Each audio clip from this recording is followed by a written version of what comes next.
Welcome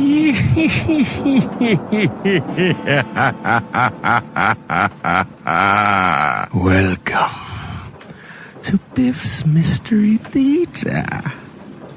I have many tales to tell you.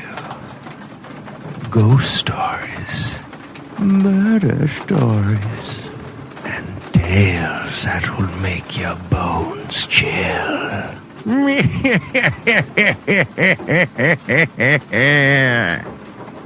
Join me, won't you?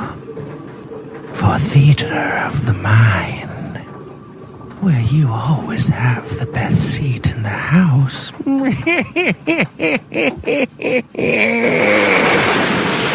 Now close your eyes and turn off the lights.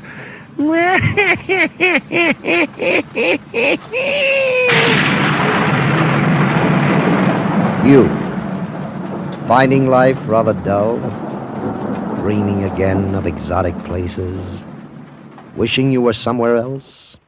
We offer you escape.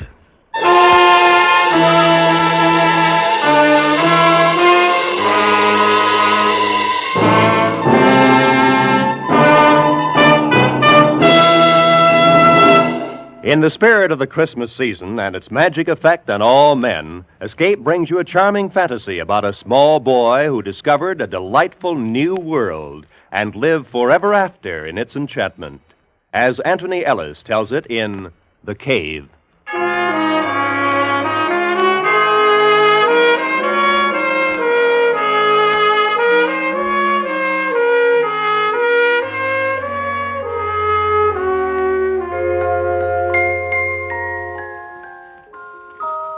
It's on days like this that I remember how it used to be before I found the cave.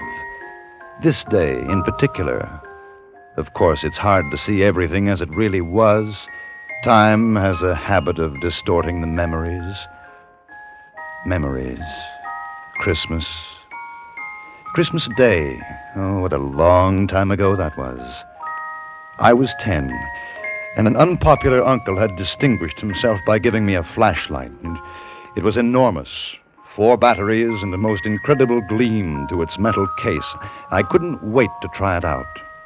And because it was still early afternoon, I could think of only one place that was dark enough for the exciting test. The cave.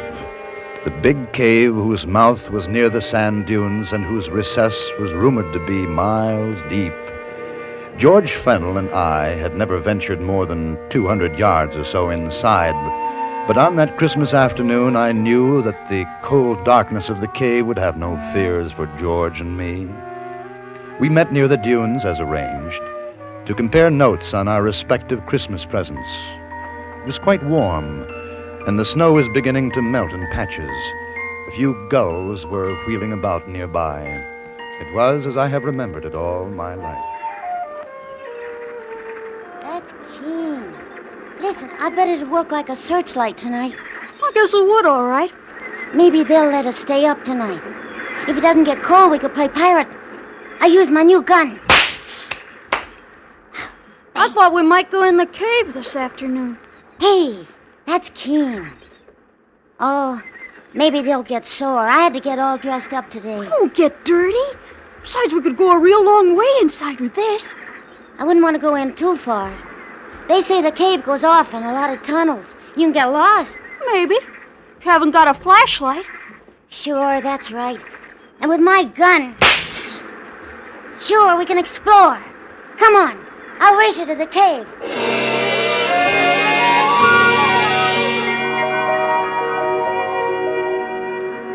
I won the race, and we stood at the entrance of the big cave.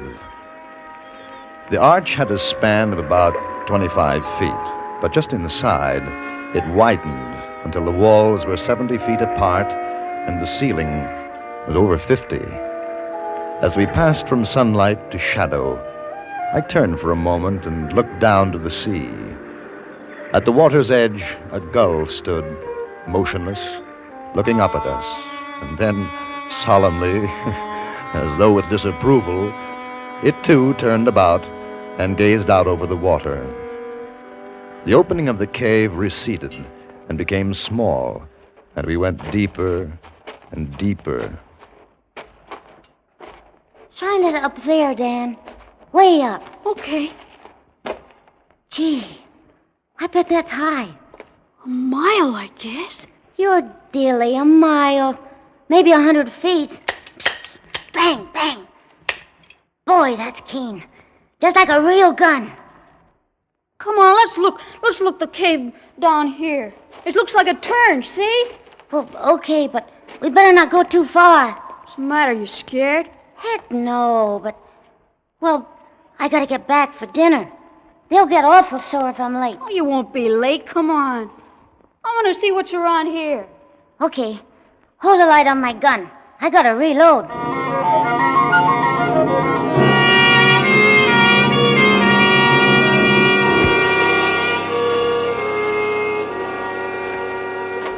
Fish.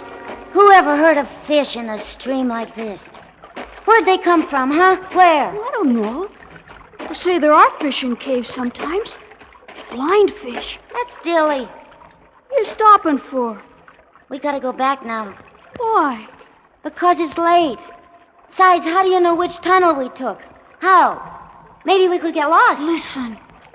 Maybe if we keep on going, we'll find treasure in here. Treasure? Sure stands to reason. Maybe like in the pirate book. Somebody came here and buried treasure. Henry Morgan or somebody. No. Sure stands to reason. Everybody's like you. They say no, but just suppose. If no one's looked, how'd they know? I think we better get back. Maybe tomorrow we can look. Cave's getting awful narrow. We might even find old pirate bones and swords. You got too much imagination. I heard them saying so at home. I don't want to go any farther. I'm going to. Okay. Give me the flashlight. No. You want to go back? You go back in the dark. They'll be mad. It's late. Just for a little while. If we don't find anything, well, then we'll go back. All right. But only a little while. I'm thirsty. You better not drink out of that water. It's probably poison. Why? Hold the light. I'm going to have a drink. There you are. See, I told you. Now you'll probably die. It's poison. Oh, so. It's like the ocean. Hey, look. What? There, coming down the stream, that white thing. Yeah. Looks like a piece of paper. I'm going to get it. Hold on to my hand. You'll fall in. Oh, I won't. Got it. What is it? I don't know. It looks like a handkerchief. That's dilly. It's too small. Who'd use a handkerchief like that? My mother does. Gee, I'd hate to blow my nose on that. You can almost see through it. How'd it get down here? Who cares? Maybe it's a message. Huh? Like from someone in distress. I'm going home. Like a damsel in distress in the pirate book. Hey, we gotta find out. Give me my flashlight. We'll follow the stream.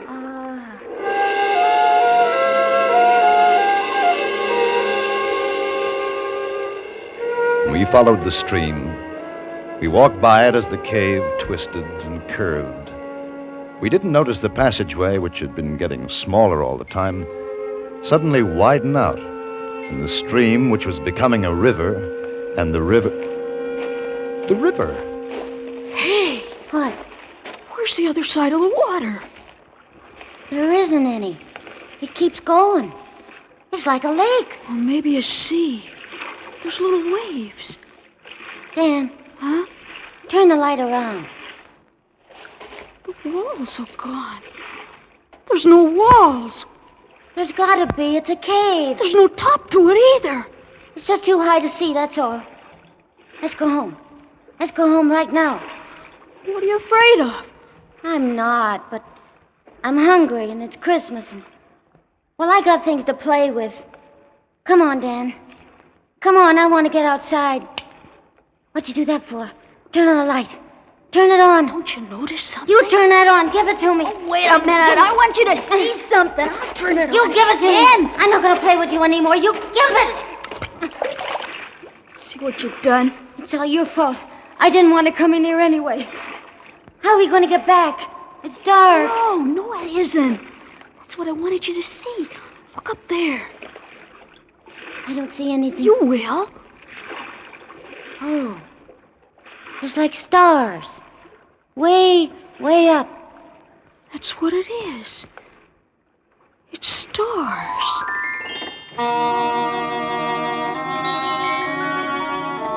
We stood there, George and I, 10 years old, and for a moment no longer afraid because of the wonder of the thing. There was light from a sky that I knew I had never seen before.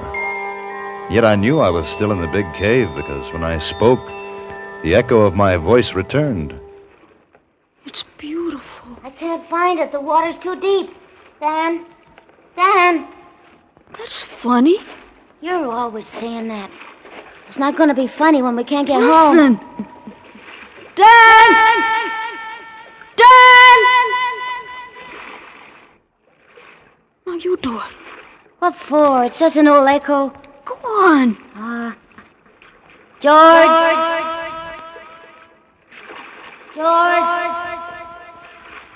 Ho. There. How can there be an echo when there's no cave anymore? You're trying to scare me. Well, I'm going. You can come too if you want. Dan, please. I'll bet nobody's ever been in here ever. I'll bet we're the first.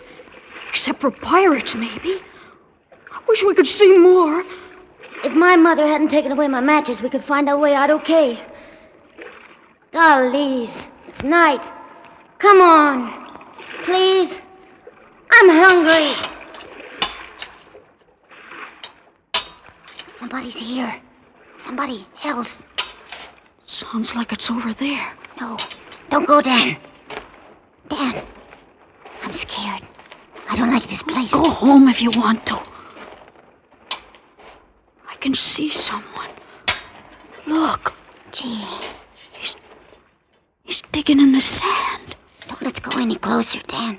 Let go of me. I want to see what he's doing. No. Look. Some other people. They got swords. Got you, Namby, you scurvy wretch! Look on him, bullies!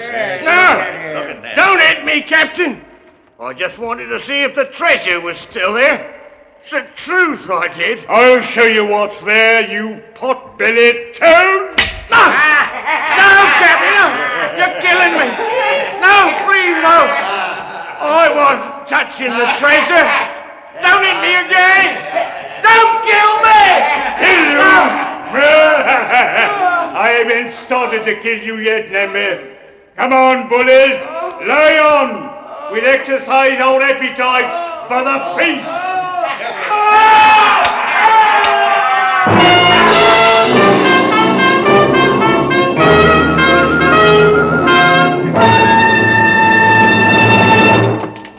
Escape, under the direction of Norman MacDonald, returns in just a moment. There's nothing quite as depressing as being hungry. Hunger is the hand which crushes the will to work. Hunger is the enemy of hope. And there are many, many hungry people today in the war-anguished lands of Europe and the Far East. You can restore that will to work. You can restore hope by combating hunger. And your weapon of combat is a care package. For $10, you can send a care package today. Keep sending them until those people can take care of themselves. And now, back to Escape. In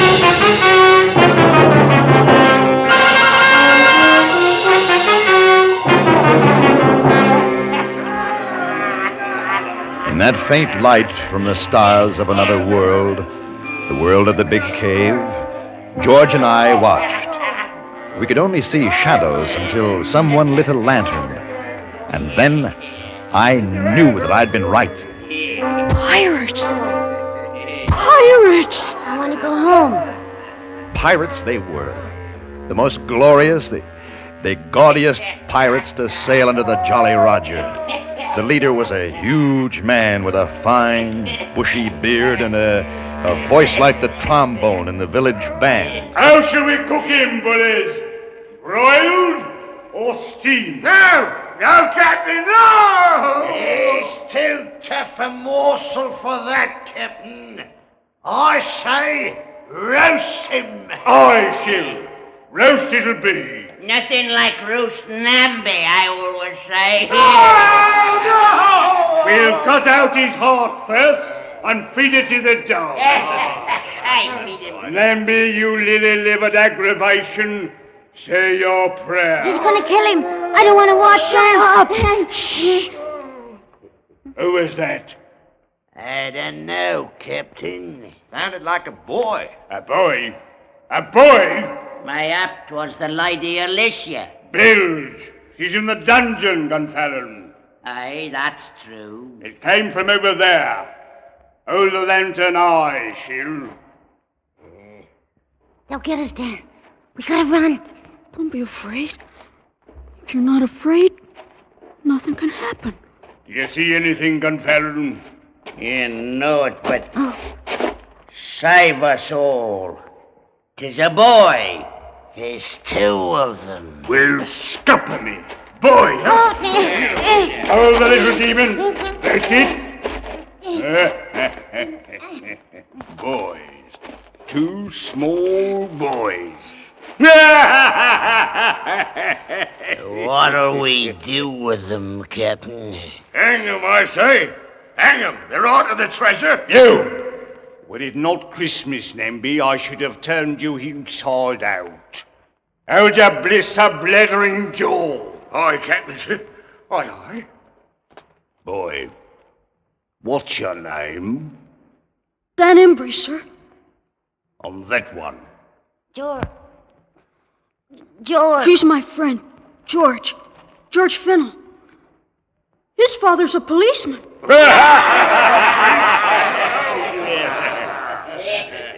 Where'd you come from, boy? Greenfield?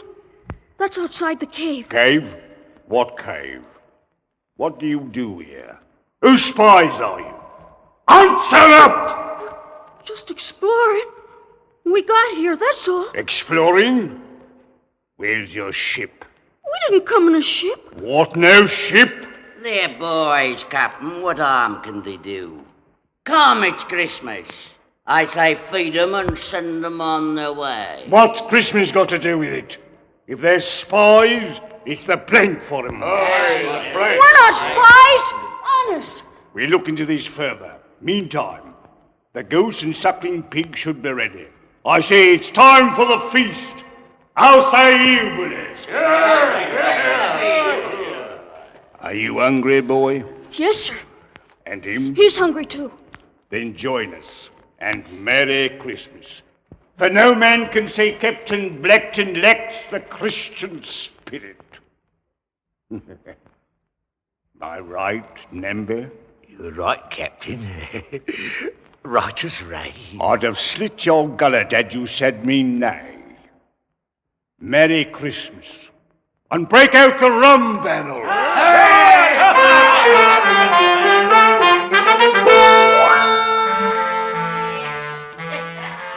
I remember that day, that long ago, the great dining board set upon trestles, the fruits, the wine, roast goose and pig, the pirates rough in their colorful patched clothing, the songs and the drinking and stories of home and sea. Such Christmases are dreamt of, and I had dreamed it to come true. George sat next to me, eyes wide and unbelieving. And after the plum pudding, we were called on to sing a carol.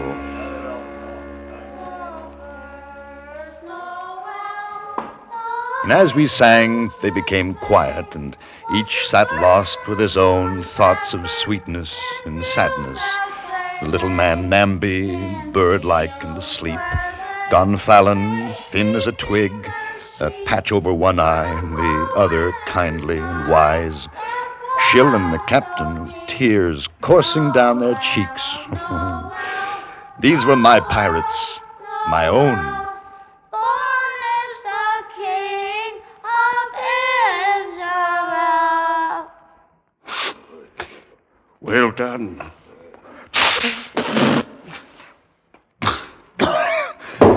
Well done, I say. A dollop of rum for the boys. Captain, this be an happy day with us. Let's share with those less fortunate. Less fortunate? Oh, we're all well met. The Lady Alicia. Nay, she is our prisoner. Until ransom is paid, so she will remain. What matter if she grace our table for the evening? It has been long since a woman's been with us. Very well. Send the prisoner here. Bring her from the dungeon.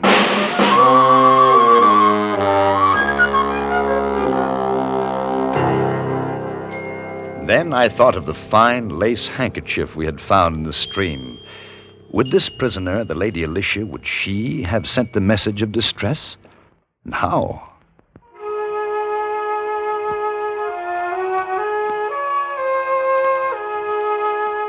They brought her in, and to me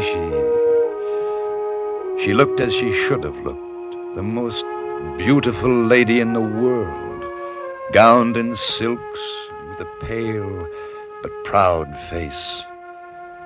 I fell in love with her, and I was 10. As the night wore on, the pirates grew drowsy, and one after another their heads drooped, and soon all were asleep.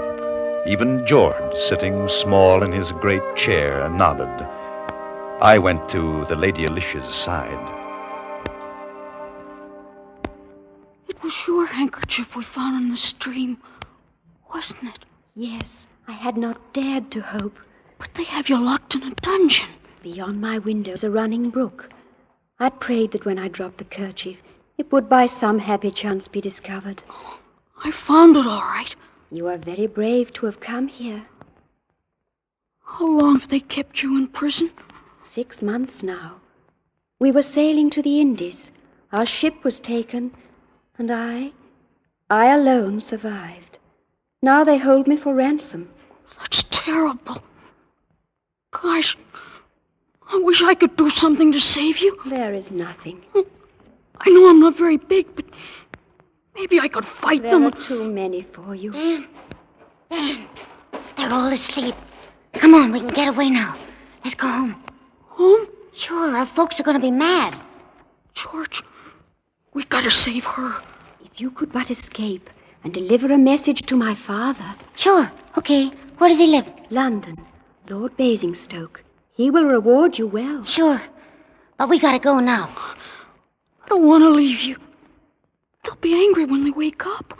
My hope will rest in you. I shall pray for your safety and return. Gee whiz, Dan. Come on. You go ahead. I'll be right along.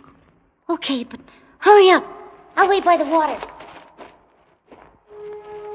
Will you be all right? Yes. Suppose I come back and you're not here. I shall try to leave a message. I'm Dan. I know. When I get older, I'll marry you. You're beautiful. I'll wait for you. You must go before they awake. I don't want to go. You will come back to me. Here. I love you. Hurry up, Dan. Gee whiz, I want to get home. They'll be mad. Mother said not to be late for dinner. We gotta save Lady Alicia. Don't forget. Okay, but hurry up. It's dark. Do you know which way to go? I know. I don't want to fall in the stream and get all wet. I got my good clothes on. You won't. I'm sorry I dropped your flashlight, Ann.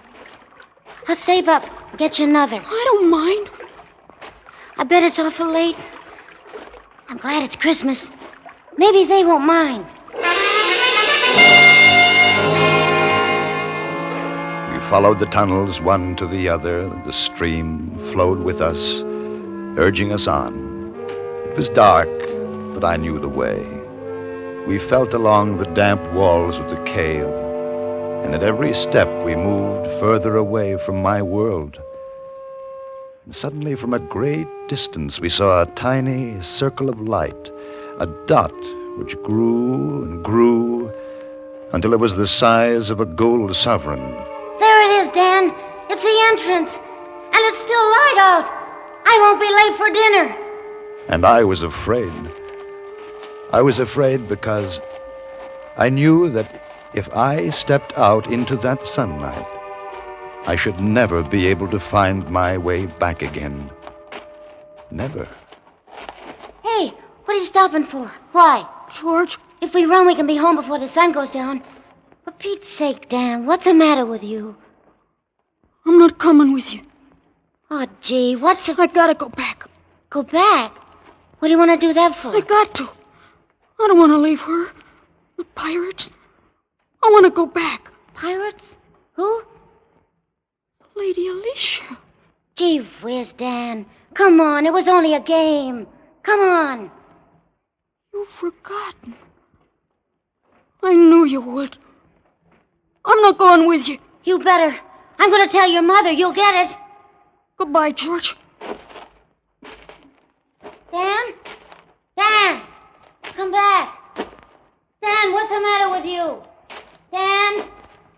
You'll get lost. Dan? Dan! Don't go in there again. We played long enough. Come back. Come back. Dan? Dan? Dan?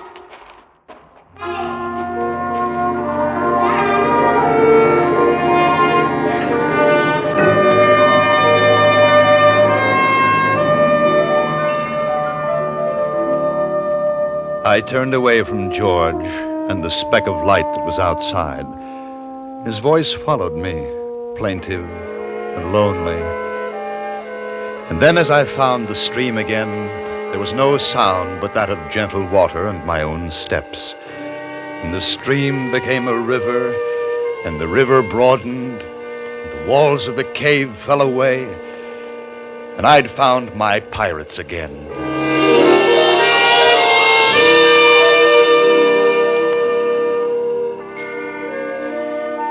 It's on days like this that I remember how it used to be before I found the cave. This day in particular. Sometimes I wonder what happened to George and what it's like outside the cave, but I don't really mind. After all, the Lady Alicia kept her promise and waited for me until I grew up. Now, everything is as I'd always dreamed it in the books. Oh, Captain Blackton, well, he's still here. A little less ferocious, perhaps, than 20 years ago. Captain? Yes, Blackton. If you and milady are ready, sir, the turkeys are cooked, and the men are waiting your pleasure. Very well, Blackton. Thank you. And a Merry Christmas. Thank you, Captain. Thank you, sir. And a Merry Christmas to you, sir.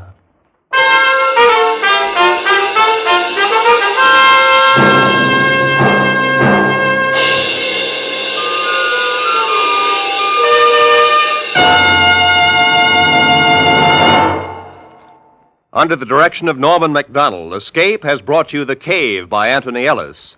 Featured in the cast were John Daner, Georgia Ellis, Peggy Weber, Jay Novello, Charlie Lung, Lou Krugman, Wilms Herbert, and Eileen Erskine.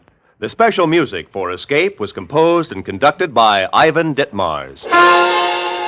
Next week, escape with us to a placid English village and the company of an equally placid little old man who one day shook the world, as H.G. Wells told it in his delightful story, The Man Who Could Work Miracles.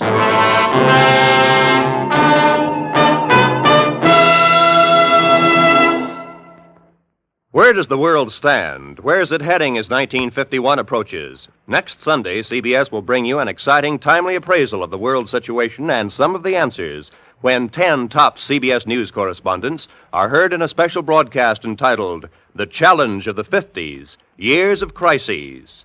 Remember, that's next Sunday afternoon on most of these same CBS stations.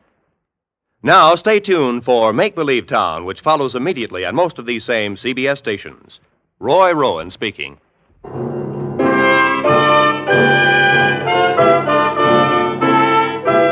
This is CBS, where you spend an hour with Frank Sinatra every Sunday afternoon on the Columbia Broadcasting System.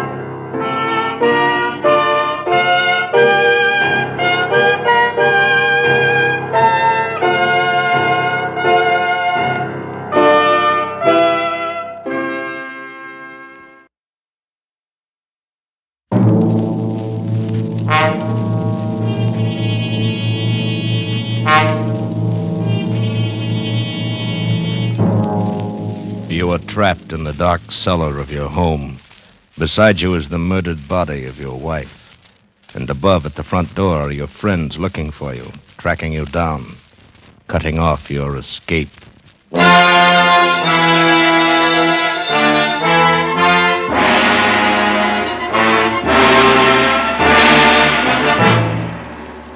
Escape, produced and directed by William N. Robeson, and carefully contrived to free you from the four walls of today for a half hour of high adventure.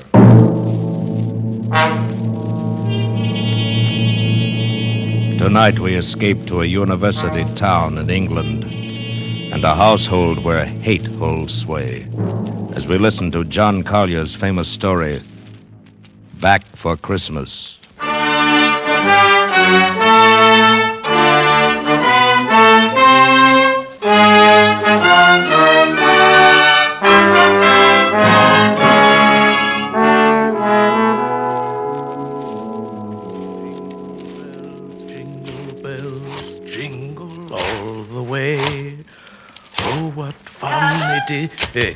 Yes, my dear. What on earth are you doing down here in the cellar? Why, just a little digging. And why, may I ask, have you chosen this day of all days to dig up the cellar floor? Why, I thought as the weather has been so damp, this would be an excellent time to plant my devil's garden. Devil's garden? Whatever nonsense is that? Oh, that's my little joke about it. You see, I've managed to secure some of the spores of several unclassified wild orchids. In their natural state, they bloom under damp masses of leaf mold. The Araucanian Indians call them devil flowers because they appear to bloom under the ground. Well, I'm sure the Araucanian Indians will be very interested if you succeed in growing these ridiculous flowers under the cellar floor. Whom else it'll interest, I can't imagine. What's that terrible smell? Why, that's the leaf mold, my dear. Chemically identical with the earth blanket they grow under in the wild state. I really should line the pit with concrete so as to prevent seepage from this foreign soil. But I don't suppose there'll be time for it now. There certainly will not be time for it. Do you realize that we're sailing for America a week from today, and you've made no arrangements whatever? Unless you call digging a hole in the cellar making arrangements. I certainly don't. Devil's garden, indeed. Sometimes I think you're going soft in the head, Herbert. Well, I suppose it's inconsiderate of me, but you see, I've been wanting to try this experiment for a long time. But what with my lectures and seminars at the university, there never seemed to be time. Well, there certainly isn't any time for it now. I suppose you've forgotten I made an appointment for you at the barber's this afternoon. Oh, must I shave off my beard, Hermione? Now, we've been all through that. Of course you must. They don't wear beards in America. Go and get your jacket on and do as I tell you. Yes, Hermione. And don't forget to take your umbrella. It looks like rain. Yes, Hermione. Oh, don't look so put upon, Herbert. Someone has to plan things in this house, or you'd never even get to the university in time for your lectures, much less make arrangements for a trip to America. I know, but what of my specimens? There'll be plenty of time to plant your precious devil's garden when you get home from America. We're not going to be gone forever, you know. We'll be back here for Christmas. Yes, of course. Back for Christmas. I'd forgotten. Well, try to remember it. And if you can't do that, just do as I tell you. I've been making the plans in this house for 20 years. And if there's any digging to be done, I'll manage that as well. You understand, Herbert? Yes, Hermione. Good. You have just 20 minutes to clean this mess up down here and keep your appointment at the barber's. And when you finish there, I want you to come straight home. Why, I wanted to stop at Miss Markham's and pick up some books I ordered. Well, all right. But don't loiter there the whole afternoon, browsing over those old books the way you usually do. Now hurry and clear up this rubbish. Get rid of that smelly stuff. And no more digging, mind you. Yes, Hermione.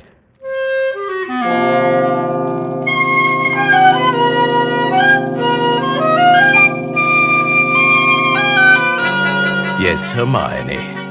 How many years have I been saying that? 10 years? 15? 20?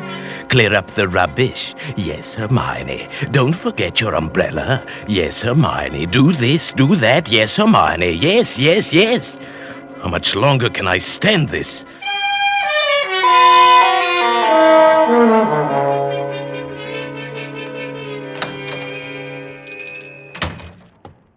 Good evening, sir. Good evening, Miss Markham. Why, it's Professor Carpenter, isn't it? You didn't recognize me. Oh, you look ever so much younger without the beard. 20 years at least. 20 years. Oh, you'll be glad to know those books you ordered have finally arrived. Books? Phytotomy of phalloid gametophytes and coniferous shrubs of North America. Those are the ones you ordered, aren't they? Oh, yes, yes. Thank you. You're very kind, Miss Markham. Why kind, Professor Carpenter? Well, not many young ladies in bookshops would go out of their way to look up rare books for an old professor of botany. Oh, why, you're not old, Professor Carpenter. Really, you look... Oh, and besides, I adore botany. It's my particular hobby. Oh, really? Well, you never told me that before, Miss Markham. Oh, I was afraid to. You were so imposing with a beard and all. Well, You might be interested in some specimens of alpine polyanthes that were sent to me by a friend in Switzerland. Switzerland?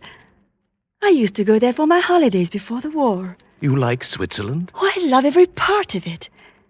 The lakes, the mountains, the beautiful spring flowers. Oh, especially the flowers. Oh, yes. It seems we have quite a lot in common, Miss Markham. I'm sorry we haven't talked before. Oh, I am too. It is all the fault of the beard, I suppose.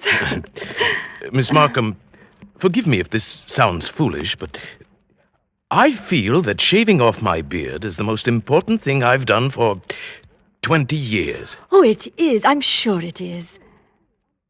I'm ashamed that I've been so distant with you all the time. Oh, there were times when I almost spoke up. Times when you came in here, tired after a day with your students at the university. Oh, you seemed so alone. The way I'm alone in the world. I'd like to have asked you to stay a while and talk with me. But some way or other, I wound up giving you your change and letting you go on your way. You say you're all alone in the world? Since my father died. Well, did you never think of marrying? Well, my father was a very remarkable man. I never found anyone who seemed to measure up to what he led me to expect of men. And then the war came. Miss Markham, It's been so long since anyone called me by my first name. I'd like you to, if you don't mind. It's Marion. Marion. And yours? Herbert. How long have you been alone, Herbert? Alone? Oh, I knew you were a widower, of course, the first time I saw you. A widower? Oh, I can always tell.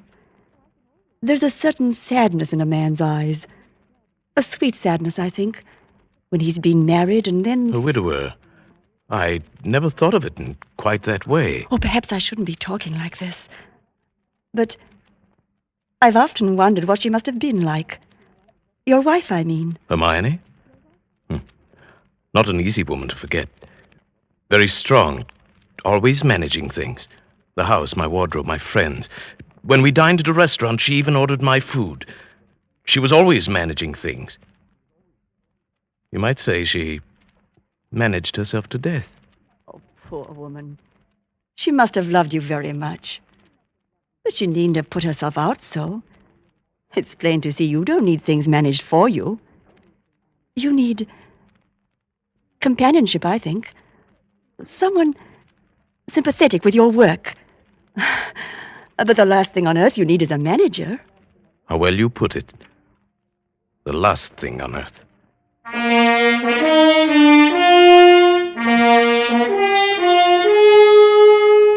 That's the first time I thought of it, of course.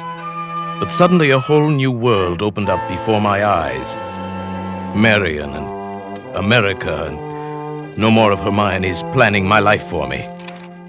By the time I got home, my mind was working overtime. Well, at last. You certainly took long enough about it. What are you looking so pleased about? I don't really know. Getting rid of the beard, perhaps. I feel 20 years younger. You look even smaller. Your face looks triangular or something. I'd forgotten your chin was so weak. Oh, but never mind that. You can grow it back soon enough, after Christmas. Where are you going? Down to the cellar. I just bought this electric lantern, and I thought I'd put it away down there. Now, whatever possessed you to buy a thing like that? I don't know. I'd rather like this lantern. Might come in handy. Who knows? Now, Herbert, don't start digging down there again. I've 100 things to do putting the house in order before we leave. I want you to carry these boxes upstairs for me. Yes, Hermione. And if you're going down to the cellar, take this along and stuff it into the furnace. But this is my old bathrobe. I may need it. Oh, nonsense. I bought you a new one. Get rid of it. And don't start puttering down there with that devil's garden or whatever you call it. I'm through digging, my dear. I think the pit is quite deep enough now for my devil's garden.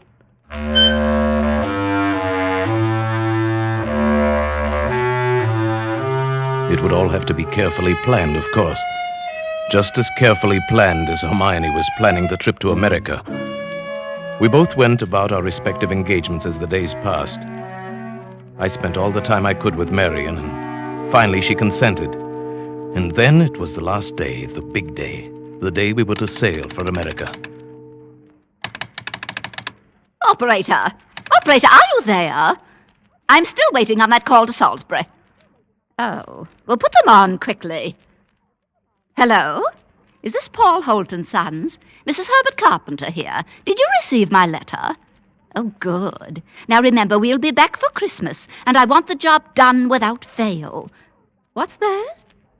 Oh, no, I'm sure he doesn't suspect anything. Send the bill to me in New York as I instructed you. Oh, thank you so much. Oh, there you are, Herbert. Where have you been? Backstairs. I dismissed the servants. Dismissed the servants? But I've asked some friends in to a farewell tea. Go and tell them it's a mistake. I'm afraid it's too late now. They've packed and gone. Oh, you have messed up things properly.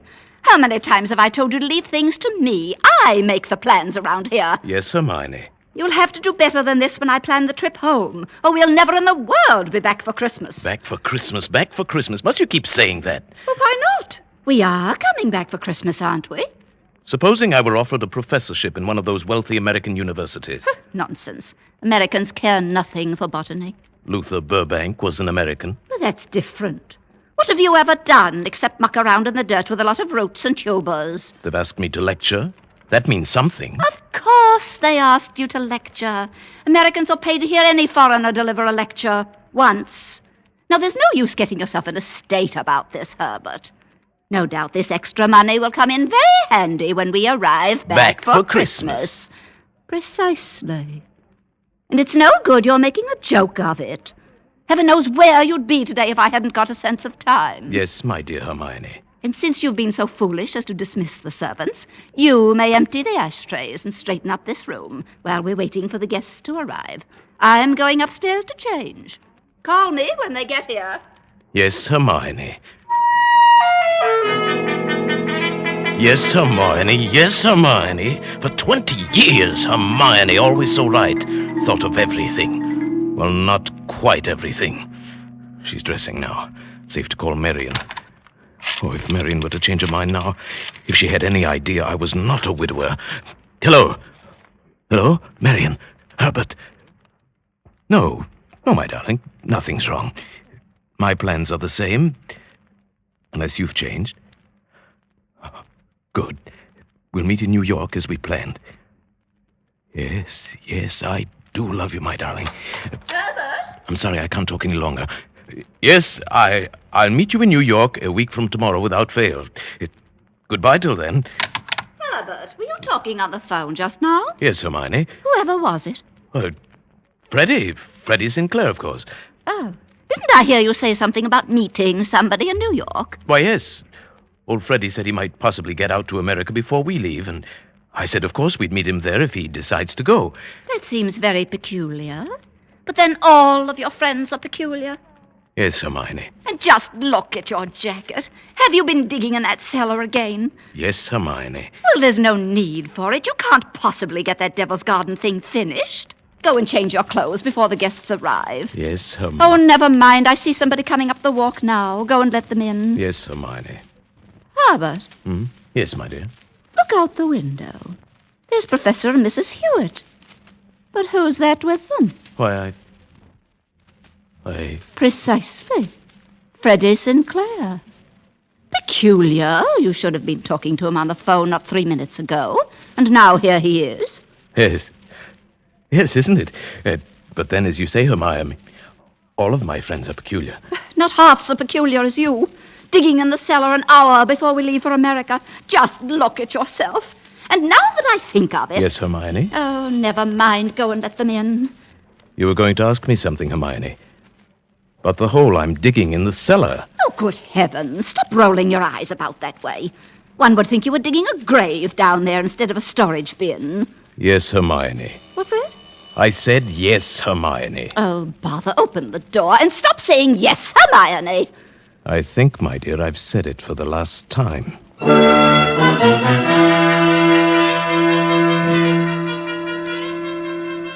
Back for Christmas. Hermione was so positive we would be back for Christmas. That last afternoon, pouring tea for a few friends who had come in to say last-minute farewells, she kept reiterating... Oh, I promise you, Mrs. Hewitt. Remember, we absolutely must have you with us for Christmas. Oh, we'll be back. It's not absolutely certain, of course. Herbert, what do you mean it's not certain? Of course it's certain. After all, Herbert, old boy, you've contracted to lecture for only 3 months. Quite right, but then, of course, anything may happen. Oh, Herbert adores being unpredictable. Now, what other man would dig a great hole in the cellar on the very day he was leaving for America? A hole in the cellar? Yes. He's going to put some unclassified wild orchids down there. A devil's garden, if you please. Sounds mysterious. That's Herbert, though he's really quite simple once you find out what he's up to. Now, take that telephone call he put through to you a few moments before you arrived, Freddie. To me? Yes. Herbert wanted to surprise me about your plan to meet us in New York next month.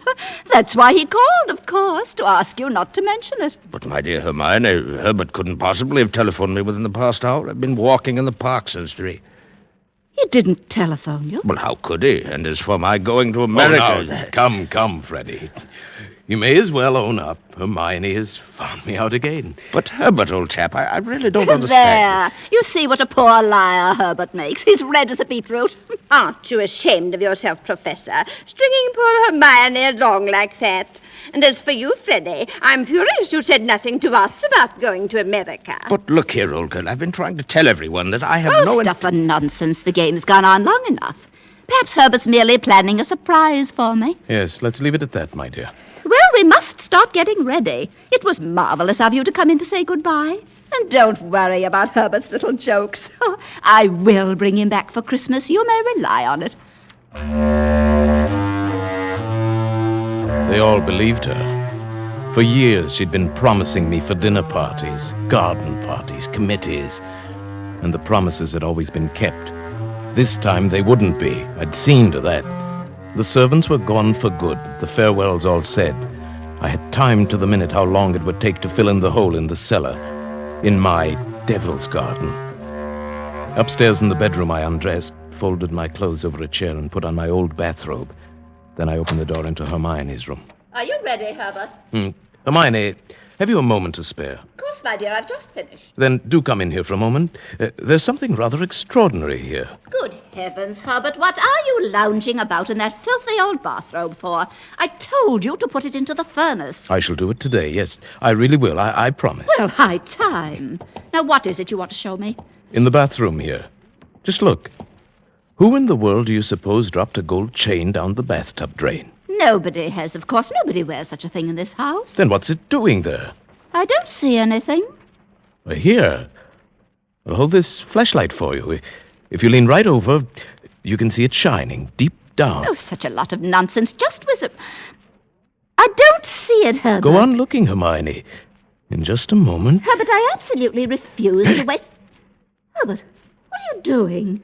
Take your hands off my neck. I will, Hermione, just as soon as I've finished the arrangements for my trip to America. What are you talking about? You thought you were the only one who could plan things, didn't you, Hermione?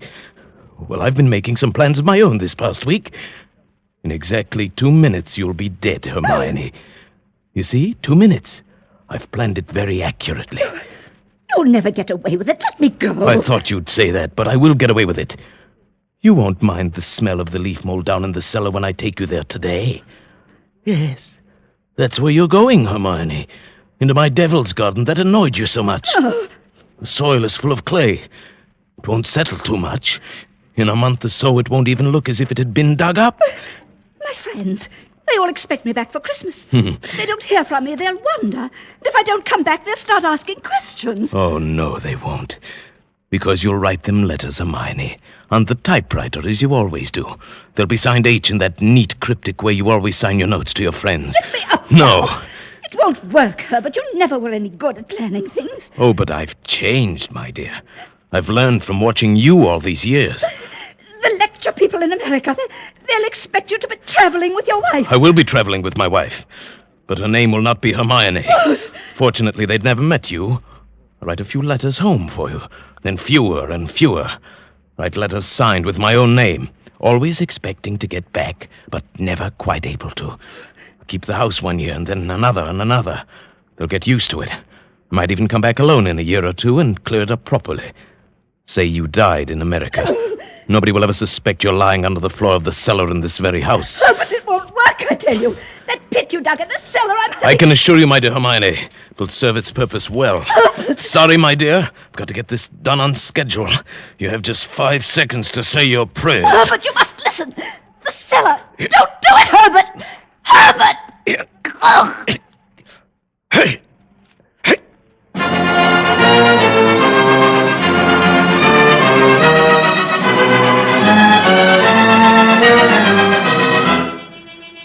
The water cut off at the main as I knew she would order it. She was so thorough, but so was I. Strangulation. Nothing to wash up. The electric current shut off exactly at 1 o'clock, just as she ordered it. She thought of everything. So did I. My nice new electric lantern, plenty of light to work by in the cellar. The old bathrobe she wanted me to throw away came in handy now if there should be any chance bloodstain. Then into the fire with it afterwards, the last evidence of my devil's garden. It was going well. Still an hour till I had to leave for the boat. The hold was almost filled. No. Oh, no, not now. Go away, please. Whoever you are, go away. Did I lock the front door? If it's the Wallingfords... Oh, no, no. Go away. Go away. I say, Herbert, old thing. Woohoo, Hermione! Just keep calm, quiet. They won't look down in the cellar. Keep calm. They'll go away. Where the dickens can they be? Oh, the car's there. Maybe they popped round to Liddell's. Oh, it must be. Oh, the shops, maybe. Something at the last minute. Oh, not Hermione. Shall I shout? Oh, don't. Might not be test. No harm in a shout, my love. No, let's come in our way back. Hermione said they wouldn't leave till 7. Oh, all right. Only I want a last drink with old Herbert. He'd be hurt, you know. All right, let's hurry. We can be back by 6:30. 6:30. There's still time.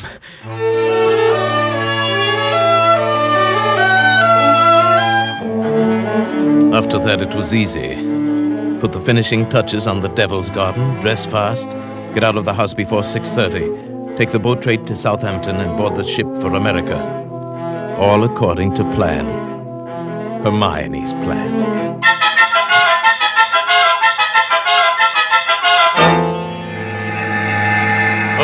I say, Stuart. Right, sir?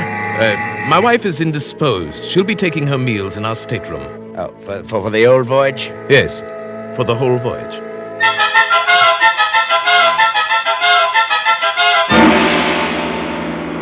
Well, I trust your wife is feeling better this morning, Professor Carpenter. Yes, a little. Not yet well enough to leave her cabin. Oh, I'm sorry. Oh, by the way, here's a copy of the radiogram you sent for your wife last evening. Oh? Oh, thank you. I'll just check it over. I say, look here. What is it? Did the typist make a mistake? No.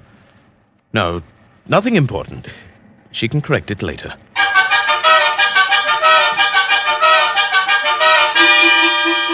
For a moment, I had the feeling that Hermione had been leaning over my shoulder again, correcting what I'd written, as she always did. I had written a radiogram to Professor Hewitt and his wife.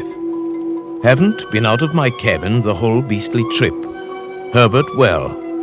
We now doubt we will be back for Christmas.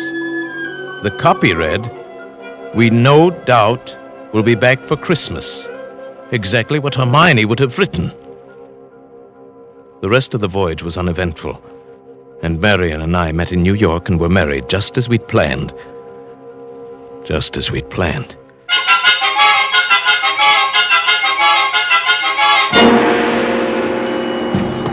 Professor and Mrs. Carpenter, we have reservations, I believe. Oh, yes, we've been expecting you, sir. Boy, take Professor and Mrs. Carpenter's luggage up to their suite. You know, Mrs. Carpenter, you're quite a surprise.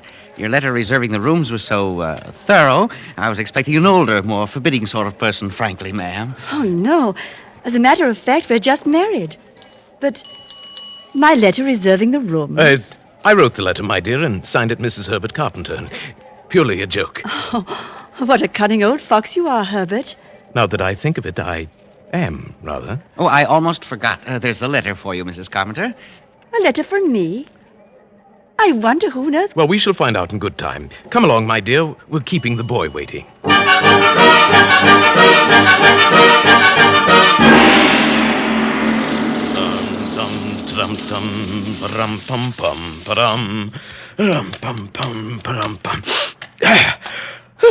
Nothing like a cold, brisk shower to put a man to rights.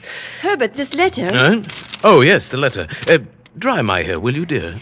It seems to be a bill of some sort. From a building contract in Salisbury.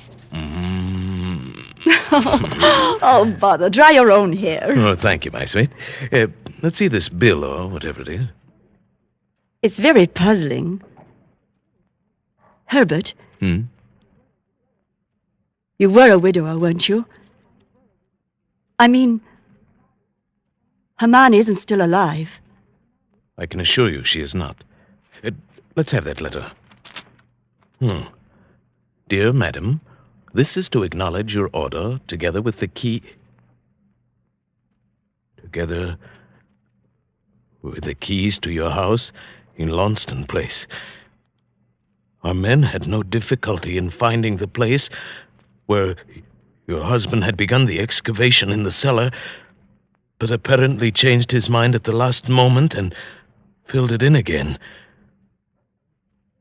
Oh, no. What is it, Herbert? Our men will begin digging tomorrow, and you may rest assured that it will be a professional job and will be completed in ample time for your surprise Christmas present to your husband. We are happy to be conspirators with you in this thoughtful gesture and hope that Professor Carpenter will be pleased at the results of our work on what he so quaintly calls his Devil's Garden. Very truly yours, Paul Holt & Sons Contractors. What does it mean, Herbert? It means that Hermione was right. I will be back for Christmas.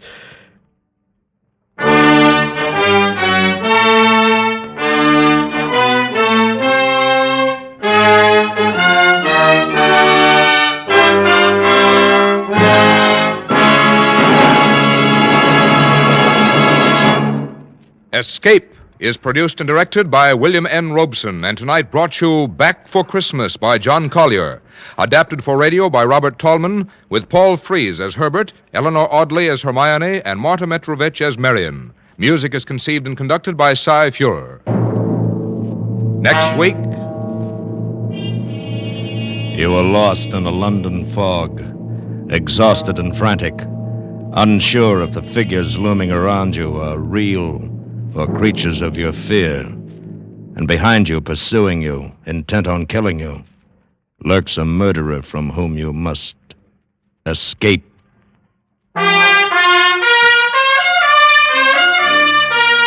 Next week, we escape with Algernon Blackwood's ghostly story, Confession. Good night, then, until this same time next week, when again we offer you Escape. This is CBS, the Columbia Broadcasting System.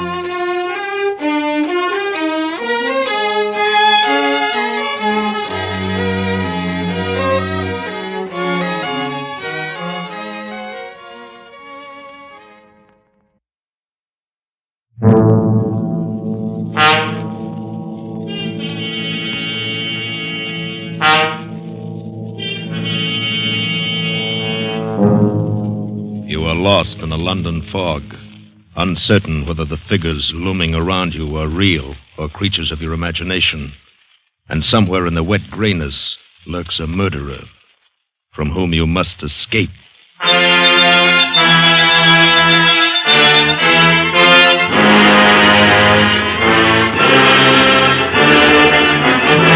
Escape, produced and directed by William N. Robeson, and carefully contrived to free you from the four walls of today for a half hour of high adventure.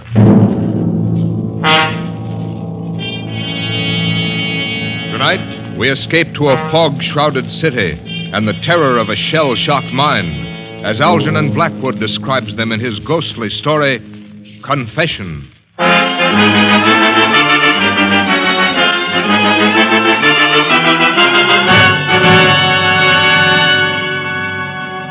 There was no doubt about it.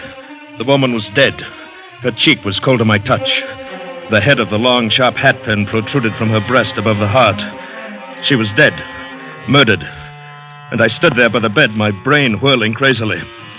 I was alone in an empty house with a murdered woman. And then suddenly fear flashed across my brain and cleared it. I heard the door below open and close. Footsteps.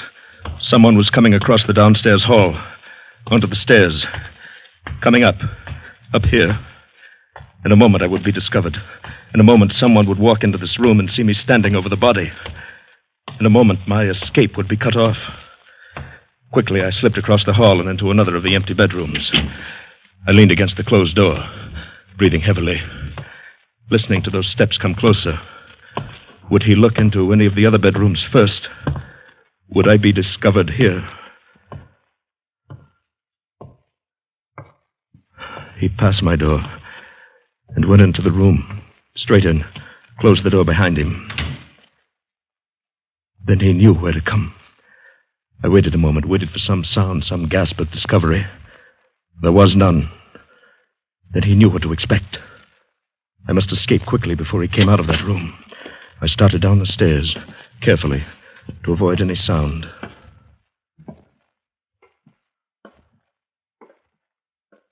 And suddenly the door of that room opened. The beam of a flashlight searched down the hall. I took the stairs 3 at a time, burst open the front door, and fled into the street, fled into the sanctuary of the fog.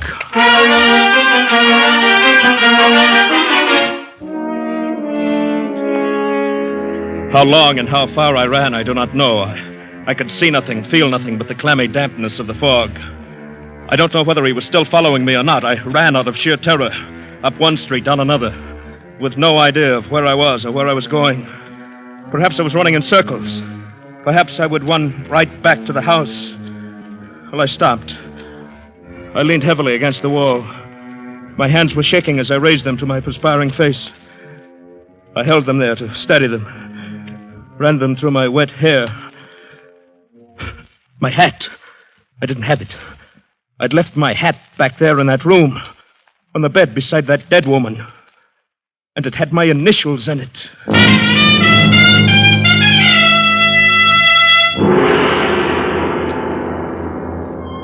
Nearby, a street lamp formed a fuzzy ball of yellow in the enveloping murk. And now a figure loomed suddenly beneath it, just as she had materialized so short a time ago under another streetlight. Or was it the same one? Was it she again? Was it he, the one who was following me? Was it real at all? Perhaps it was only a creature of my madness. My dear sir, you're ill. Oh, here, old fellow, let me help you. Why, you're almost ready to fall. Yes, sir. Thank you. Here, just lean on my arm. Yes. You are real, aren't you? Real? I don't understand. I say, you're very near collapse, you know. And I happen to be a doctor. Luckily, too, you're just outside my very house. Come in for a moment, won't you? Why, you're very kind. Yes, I will, if it's not too much trouble for you. None at all, my dear chap. Please do.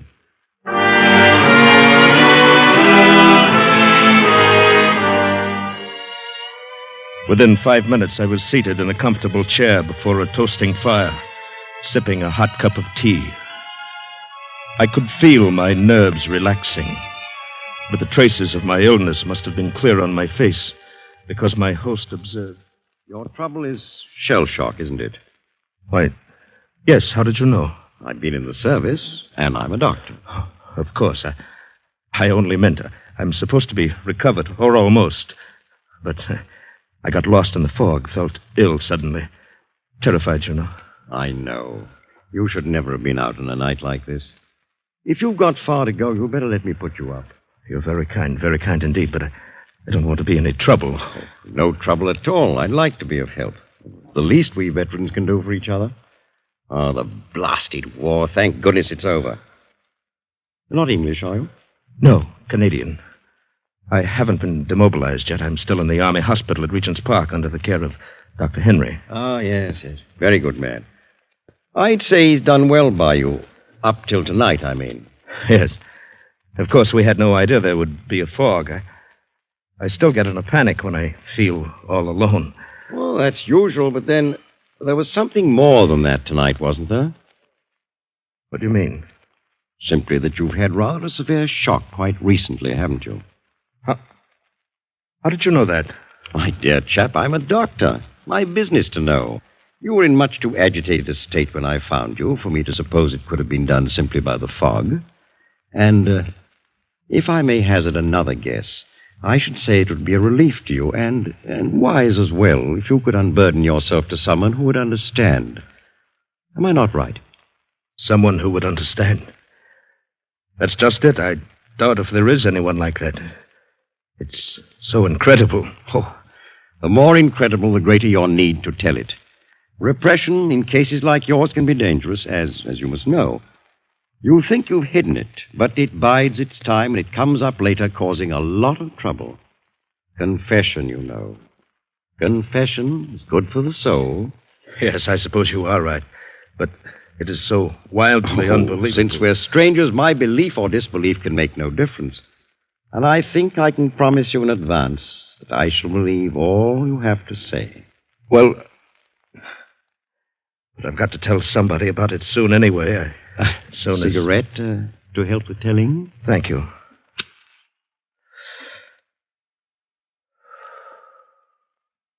Thank you. Well, I'd better start back at the very beginning of the adventure, then.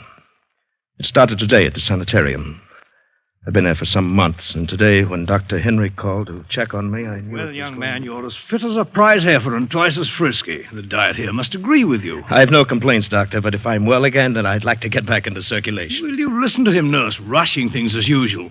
You'd think he didn't like us here. The way he bothers us to let him go into town, I'm sure of it, Doctor. He's getting so healthy, he's bursting at the seams. There, you see? How about it, Doctor? Can't I just have a day or an evening in town? What's the great attraction in that dirty place? Some girl, no doubt? Well, yes, that is in a way. I met her in France. She's a Red Cross girl. She's invited me to stop in for tea if I'm up in London, and, well, it's just that I'd feel human again, seeing a girl having tea, a cigarette, chatting. That's all. Young man, I not only approve of your day in town, I'm prescribing it. It'll do you good. You've got to start getting used to society again anyway. And you think I can manage it alone? Why not? You get around the neighborhood by yourself well enough, don't you? There's nothing so very different about London. Certainly nothing to be afraid of. No, of course not. Call the young lady and find out the directions, where to get off the underground, what turns to take, and so on. Go in the daytime, return before dark. No danger of getting lost. Should be simple. Nothing to it. Do you good. Then this means I'm getting better. I'll be able to go home soon? There you go. Rushing things again. But yes, I think perhaps we're on the last leg. Oh, that'll be all, nurse. Yes, Dr. Henry. Now, tell me, young man, what about your friends? No, Doctor. I think they've deserted me. I don't see them anymore. No more ghosts. No more dead comrades stopping in for a chat. Good. For how long now? Oh, several weeks at least. I can hardly remember when I last saw one. Thought you saw? Yes, thought. Of course, in the dark room at night, sometimes the shadows... That's not quite the same thing. Lots of well people fancy they see the shadows move at night, especially after they've been reading some penny dreadful. Yes, I suppose so. At any rate, you can distinguish between the real people and the unreal now, and that's a big step, considering how you were a few months ago. Well, it's only when I feel completely alone, cut off, that the old panic begins a little, but not as much as before. Many people don't like to feel alone and cut off, but they can fight down that panicky feeling, nip it in the bud. So will you in time. But I must warn you, a severe shock could undo all our work. By all means, avoid shock.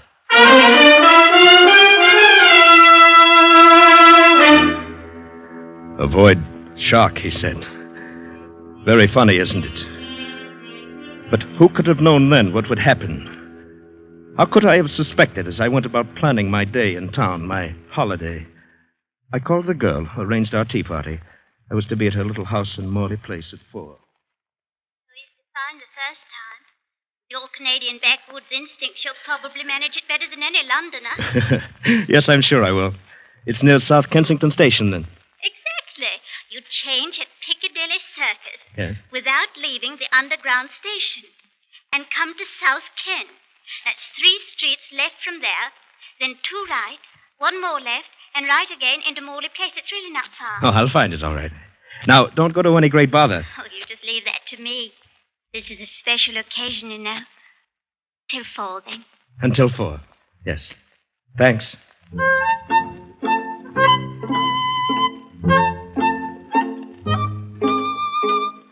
And so it all started out as a cheerful adventure. And everything went well into the city. I made my change underground at Piccadilly, took the local to South Kensington Station. And there I came up at surface again. And when I walked out, I stepped into a solid, opaque blanket of white fog.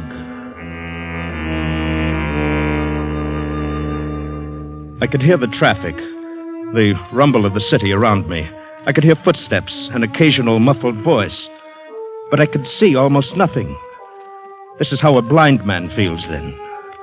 The only objects of relief from that dreadful enveloping gray wall were an occasional blur of yellow from a street lamp or a motor car headlight, a glimmering patch from some big lighted shop window here and there, and the figures of other people passing by, dark and floating and indistinct.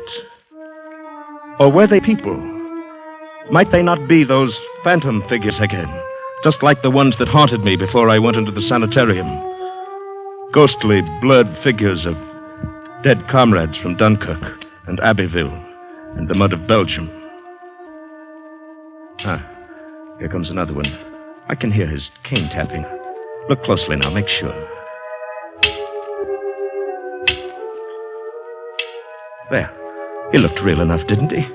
They are real, I'm positive of it, and I'm not alone. They're all around me. But even as I told myself this, the old panic was growing inside. Here now, old fellow, you've got to get hold of yourself. Next one comes along, speak up. Speak up to him. Ask him the way to Morley Place. Ask, can you put me on the trail to Morley Place? Just like that. You'll see. Here now. Here he comes. Ask the way. Beg pardon. Can you put me on... I say, is this right for the tube station, do you know? I'm utterly lost. I want South Kensington. Why, yes, I have just come from there. Straight along, I think. Oh, thanks awfully. Oh, but I say, can you put me on the trail to Morley Place? He's gone. Well, no matter, he was real enough. He spoke up like a real person, all right. Maybe the next... Oh, I say, I beg your pardon. Oh, I'm frightfully sorry. I didn't see you and you standing still. I'm afraid I must be lost. Can you direct me to Morley Place? Oh, dear, I think you've missed your turning. You'll have to double back a street, and maybe 2, and take the first turn to the right, and go 1 street, and then double back 2, and then left again, and you'll come. I say, thanks. That was first right, and then... She's gone. Disappeared. Like a ghost.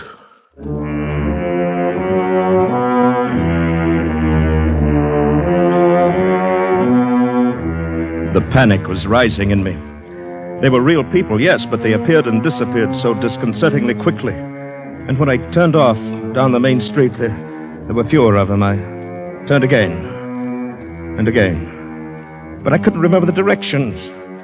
Suddenly, I knew I was lost. And now I was in some little backwater where passers-by were rare, where no one came, where I was alone.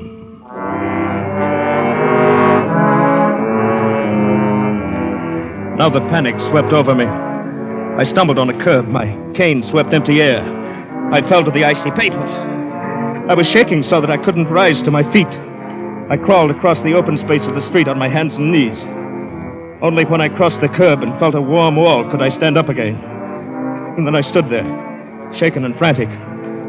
Morley Place must be very close, the little Red Cross girl waiting with her warm fire and hot tea. But where? Where?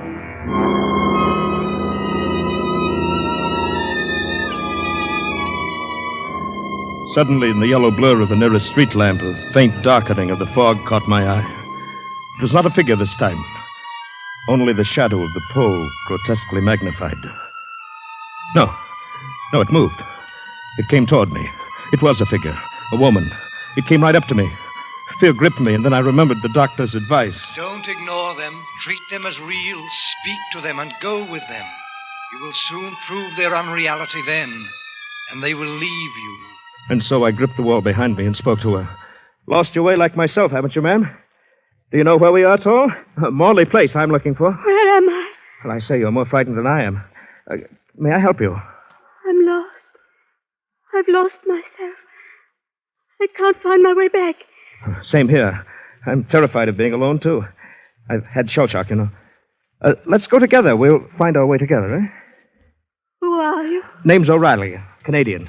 I'm going to have tea with a friend in Morley Place. What's your address? Do you know the name of the street here? I came out suddenly, unexpectedly. I can't find my way home again. Just when I was expecting him to. I say, steady, ma'am. He may be there now, waiting for me this very moment, and I can't get back. Have you any idea of the direction, ma'am? Any at all? We'll go together. Listen. I hear him calling. I remember. Wait, ma'am. Wait. Don't leave me here alone. I'm going with you. Wait.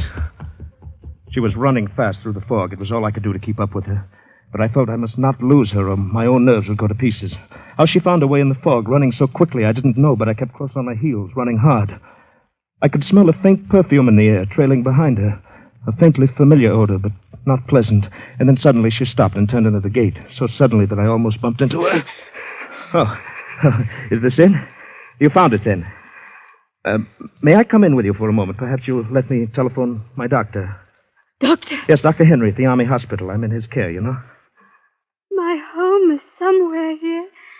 I'm near it. I must get back in time. For him.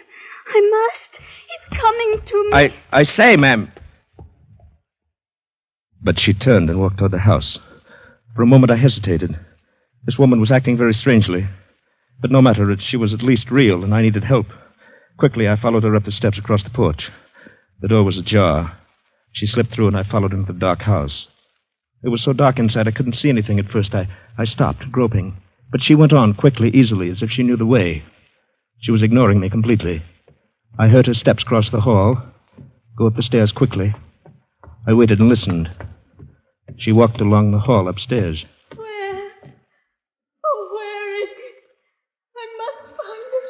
And now the hair on my neck felt as if it were rising. Was she, after all, another of my figures? Was she unreal, too? At last, I've found it. I'm home again. I heard her open a door upstairs, go in and close it after her. Then there was silence, profound silence. And I was alone in a dark, unoccupied house. The white-covered furniture in the hallway loomed like ghosts. And there was no sound. I felt my panic coming back. But she was upstairs. And at least she was companionship.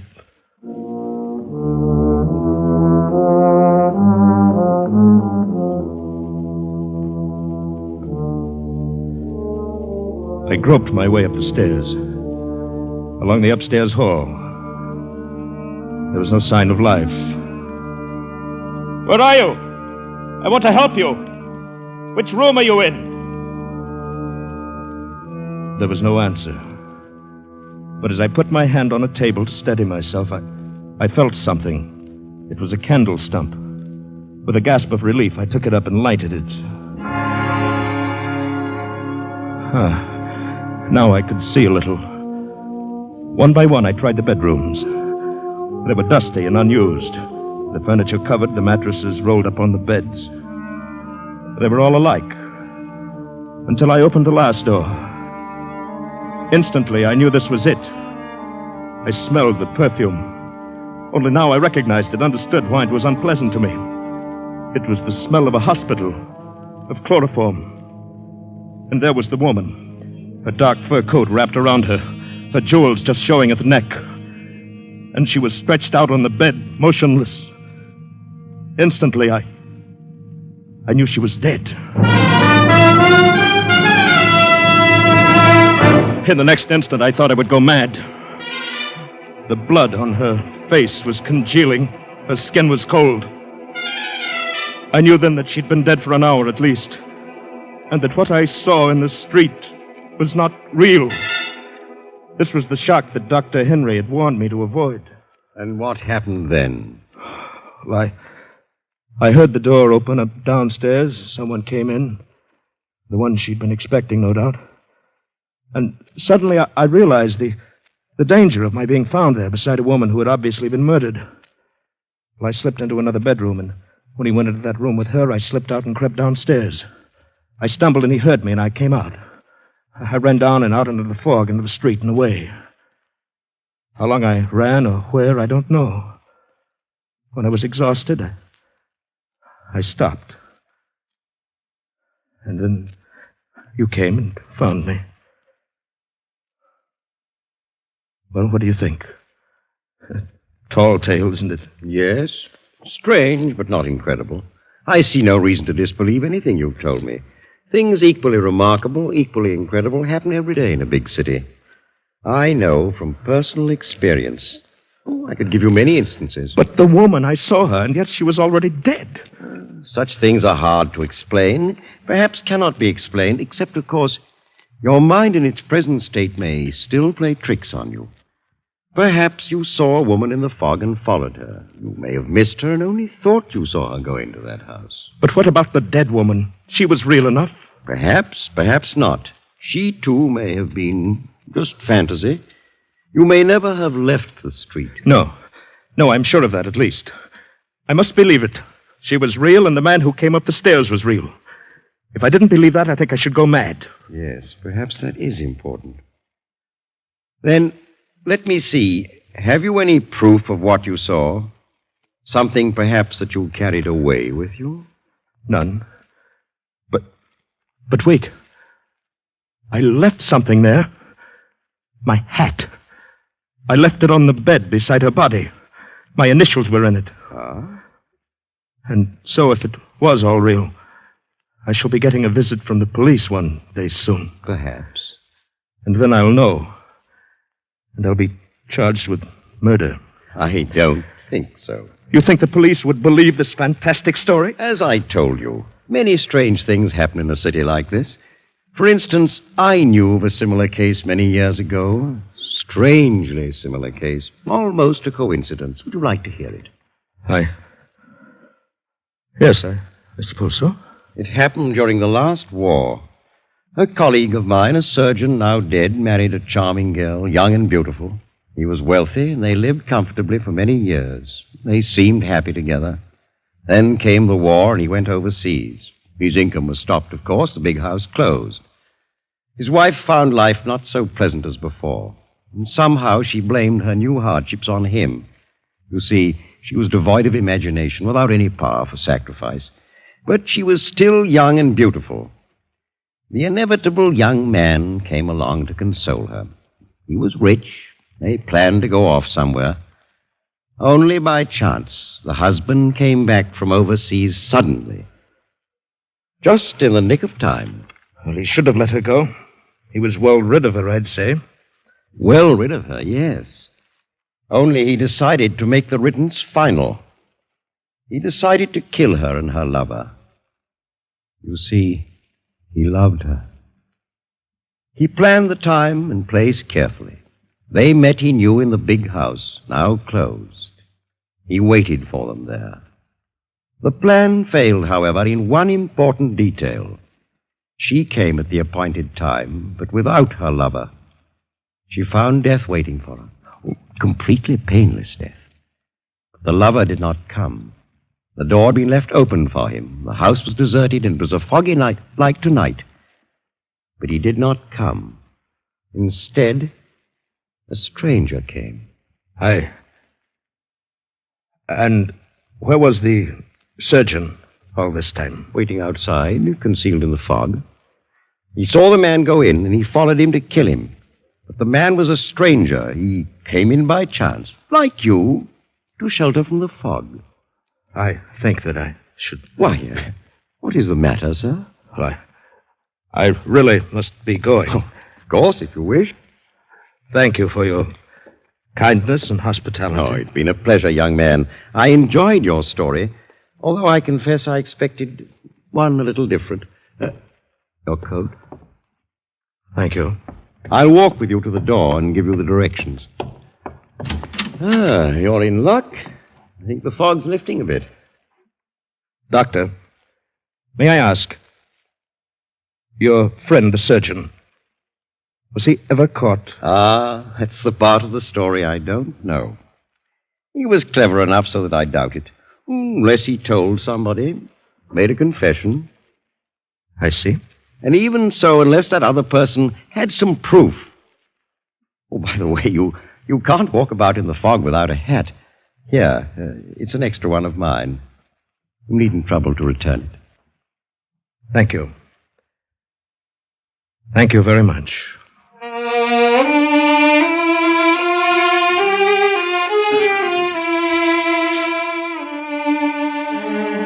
I went out of his consulting room with the hat on my head. In 10 minutes, I was at the tube station. It was only there that I permitted myself to take off the hat and look at it. It was my own.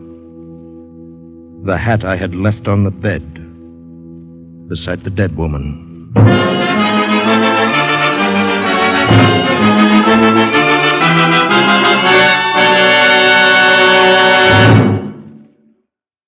Escape is produced and directed by William N. Robeson, and tonight brought you Confession by Algernon Blackwood, adapted for radio by John Dunkel, with Bill Conrad as O'Reilly, Ramsey Hill as the doctor, and Peggy Weber as the woman in the fog. Music was conceived and conducted by Cy Feuer. Next week... You were trapped in the dark maze of the native quarter of Mozambique. A dead man at your feet, the police closing in around you. And beside you is a girl with whom you must escape.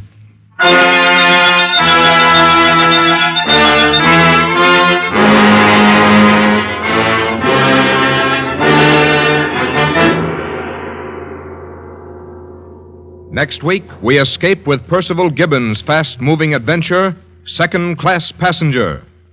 Good night, then, until this same time next week, when again we offer you Escape.